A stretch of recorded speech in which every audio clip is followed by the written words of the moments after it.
Hi everyone, I'm Florence Theriault, and I'm here to share with you an absolutely wonderful adventure today.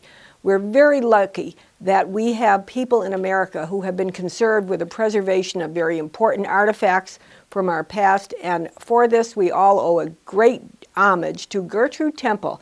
Yes, Gertrude Temple, the mother of Shirley Temple, who had the prescient foresight to save and to put aside all of the wonderful treasures you're going to see here today.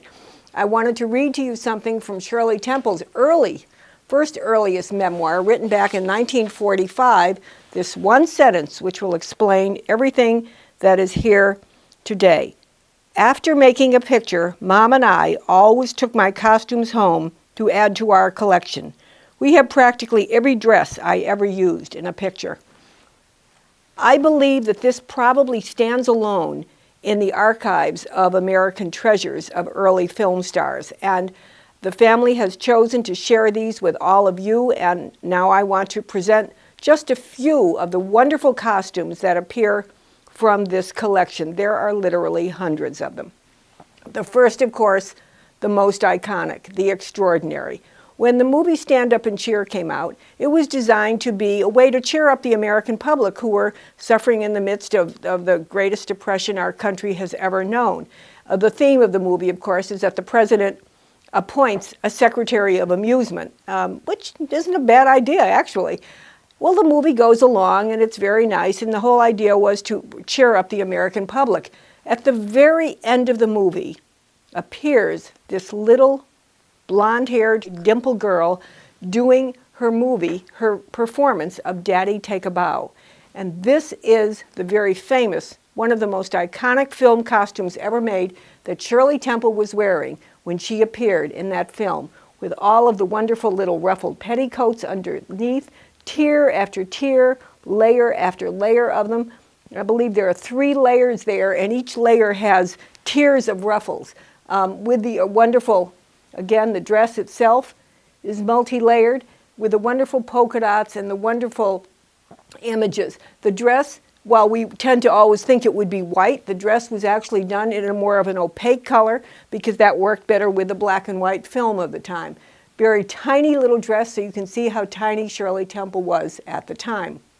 We can move on from that dress. That was the iconic dress, the breakthrough. Everyone said, this is her breakthrough performance. This little girl is the star of the future. There were always people who said, well, let's just wait and see. But she just broke down barrier after barrier of people who, seeing her perform, said, she's such a natural.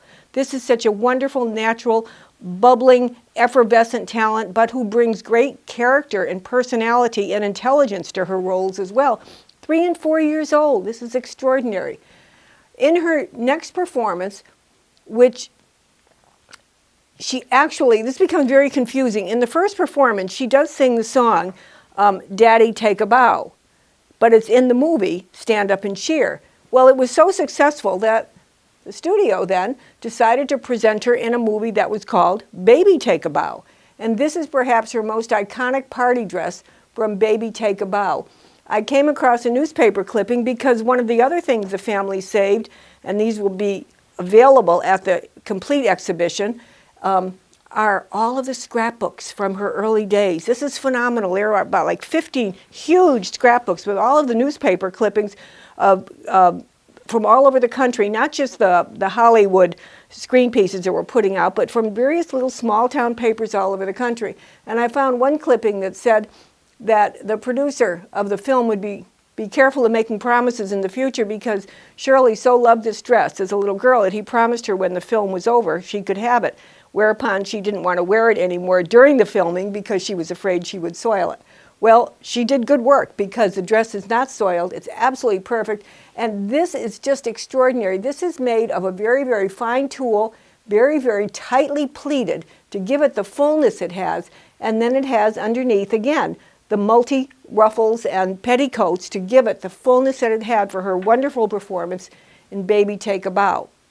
Another early film of Shirley that came on shortly after that is called Little Miss Marker. And I'm going to step to this side so you can perhaps see it a little better. I love this costume from Little Miss Marker. You may think it's large, but remember, this is a full-length costume. So she's probably standing about this tall when she's wearing it. And it was her riding costume for that movie during the dream sequence when she pretends that she is like a princess in King Arthur's court. Very, very beautifully styled costume with wonderful silk inserts and gold embroidery on it. Again, preserved very carefully for us because Gertrude Temple took the costumes home and preserved them very, very carefully through all of these almost 80 years now, which is pretty phenomenal to think about. Shortly thereafter, I wanted to show you costumes from some of her movies just to show you the variety of work that was done. And shortly thereafter was the wonderful movie of Curly Top. Very, very popular one that everyone loves. The catalog we have produced for this exhibition features Shirley wearing the famous duck bolero dress. And this is absolutely wonderful. You can see the embroidered ducks and bolero on the velvet bolero. It's a wonderful, wonderful piece. In the movie, she has a famous sequence that everyone loves, When I Grow Up. And she sings about the stages of her life, ending up with her being an old woman sitting in a rocking chair. But in the first sequence of that dance, of the performance, she is doing When I'm 16. And this is the gown that she wore for her performance in the When I'm 16, and I'm going to a ball, and they will call me Miss Curly. And it's a very, very beautiful costume with metallic bodice, full sleeves, wonderful flocking on the very sheer material, quite beautiful. In the movie Curly Top, Shirley goes to, as is common in a lot of her movies, she goes to the rich people's home and becomes to living there. But she doesn't really have the manners of a rich girl. So in the opening sequence of her first dinner in the rich people's home, this is the dress she is wearing, this beautiful silk dress, which looks quite simple to you at first. But look at the detail that went into the construction of this. The extra flaps over the sleeves, like little wing flaps. Beautiful buttons coming down. Box pleating, the waist just so. Now Shirley, in her early costuming design, heard Rene Hubert, who was one of the fashion designers who worked on her clothes, heard him make the comment that a little girl's dress length should be only to the bottom of her fingertips on her leg. So she took that to heart, and she worked every time she had to try a dress on. She would test the length of the dress, and that's why when you see her, and she's very famous for these little short dresses she wore as a toddler, she said, this is where the length of my dress should be. And so you can see this in this very, very wonderful stylized silk dress from Curly Top. In the movie, in the first dinner, Arthur Treacher is coming to her and serving her, and he bows, and she, not knowing what to do, bows back to him. So then he bows back to her, and this goes on for some time until finally she says to him, could you stop bowing for a little bit now? It's a wonderful scene and an iconic dress also. One of my favorite costumes is also from Curly Top is the little bunny suit here, which is very, very wonderful and has the little applique bunnies on it. I often think sometimes, if you would walk into a children's dress shop today and look at that, that is something, okay, as a grandmother, I'd buy that for my little granddaughter. That is such a fabulous costume. And for those of you who have memories of the film, it just brings back all of the scenes. And finally, from Curly Top, we have the wonderful tap dancing on the piano dress from her famous scene where she is tap dancing on the top of the piano. And again, beautifully constructed, all of these wonderful details with very, very fine peach silk chiffon and with the ruffled pleating. And then at the shoulders, the extra gathers to give it a little bit more punch. So I think when she's waving her arms, when she's doing the dance, there's a little more fullness there. And then the knife pleats all the way down the skirt and the little accent with the black ribbon. Just fabulous costumes in and of themselves, and certainly bringing back your iconic scenes of the movie. They're just wonderful. As we've traveled the exhibition of the Shirley Temple memorabilia around the country, I've been really interested in learning what admirers of Shirley Temple have as their favorite movie. And I haven't found too many people that have chosen this one, which is one of my favorites, Little Miss Broadway.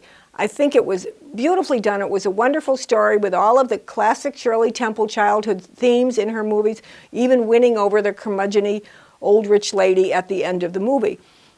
In the movie, she is helping a group of down-at-their-heels performers try to save the Hotel Variety on Broadway.